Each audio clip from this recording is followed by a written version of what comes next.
కీర్తనలు మొదటి అధ్యాయంలో నా హృదయాన్ని బలంగా తాకిన మాట, నా హృదయాన్ని బలంగా ప్రభావితం చేసిన మాట మొదటి అధ్యాయం 3వ వచనం. అతడు నీటి కాలువల యోరాను నాటబడినదై ఆకు వాడక తన కాలమందు ఫలమిచ్చు చెట్టు వలె నుండును. ఫలమిచ్చు చెట్టు వలె ఉండును.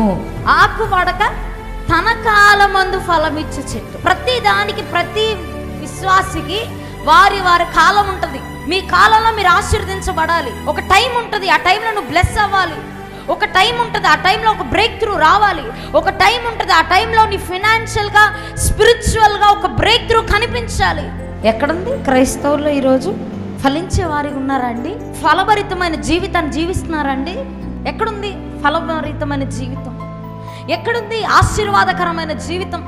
ఎందుకు నీ ఆశీర్వాదాలు పోస్ట్ పోన్ అవుతున్నాయి? యేసు ప్రభువుని తెలుసుకుని 20 సంవత్సరాలు అయింది, 25 సంవత్సరాలు అయింది అంటున్నావు. నీ జీవితంలో ఒక ఆశీర్వాదం, ఒక ఫలాలు కనిపించట్లా. నీ చెట్టు అనే జీవితానికి ఫలాలు లేవు. ఎంతమంది అలా ఉన్నారు? నిజాయితీగా చేతులు ఎత్తండి. ఆల్మోస్ట్ వాళ్ళందరూ అట్లే ఉన్నారు. నీ జీవితం ఎలా ఉండాలో తెలుసా?